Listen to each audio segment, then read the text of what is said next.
I asked my clients, what is your biggest hurdle in your work life? And most of them answered this. And it's actually that everyone had this one in their top 3. And that is, there is so much to do and there is so little time. They said, imagine if I had the right amount of tasks for the time that is given. That would be a dream life. But that's not what it looks like.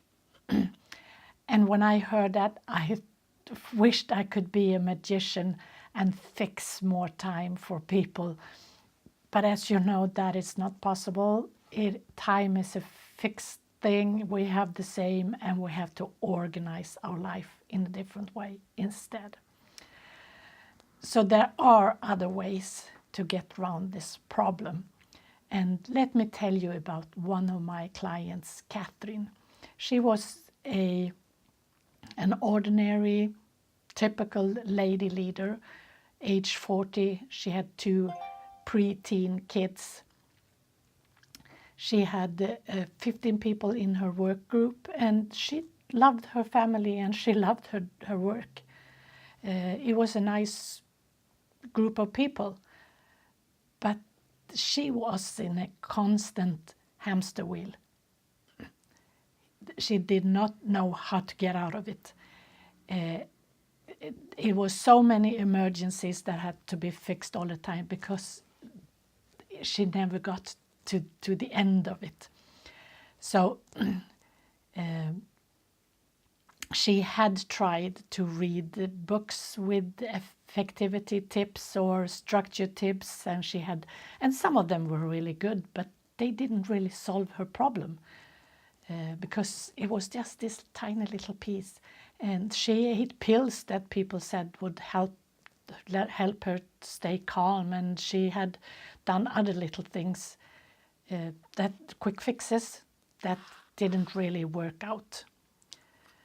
So we started to work, and what I realized to begin with, she needed a break right away. She needed some time where she could reflect and see, what is this all about? So we had a half-day private workshop. And first we went through all the stuff that she does in a day. She had to make a list on paper, because if you put it on paper, you can see it. Your mind, your brain can receive the information in a good way. If you're just going to think it, you're going to lose it again. Sorry. So she made this list, and she had to divide the things after the brain dump.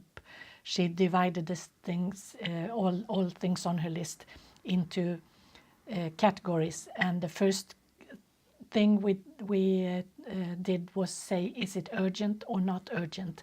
And then she went through the list again and asked herself, is this important or is it not important? And that puts all the tasks into 4 different categories.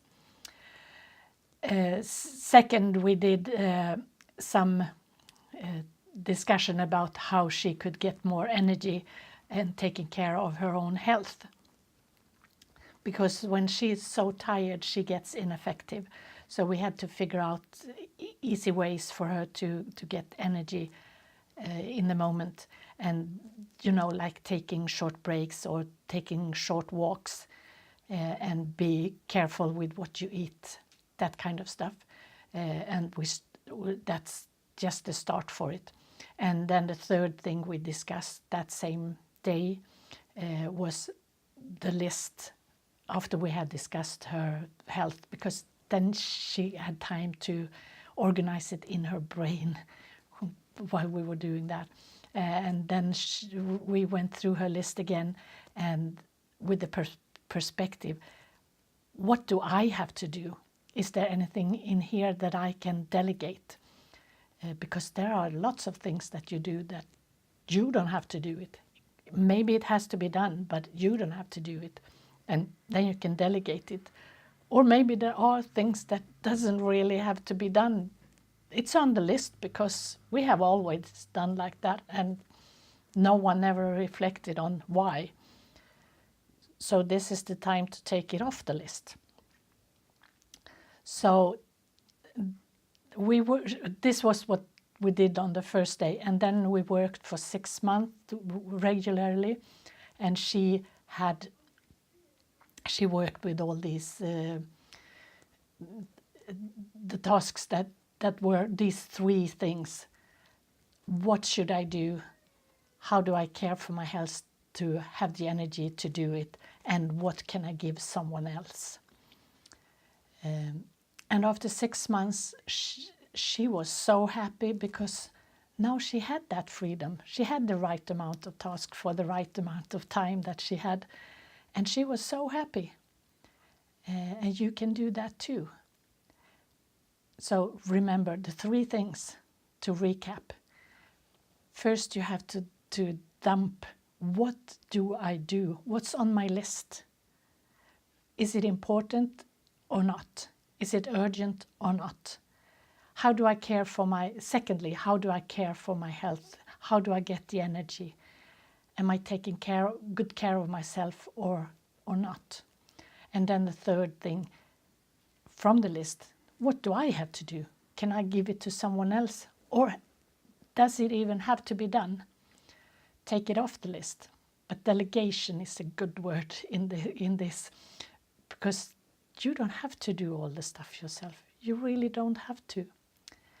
So if you like this and want more free information, then click the link below and you can get more free stuff. And if you know people who would benefit from this information, feel free to share the link. Thank you. Bye from Dr. Annika.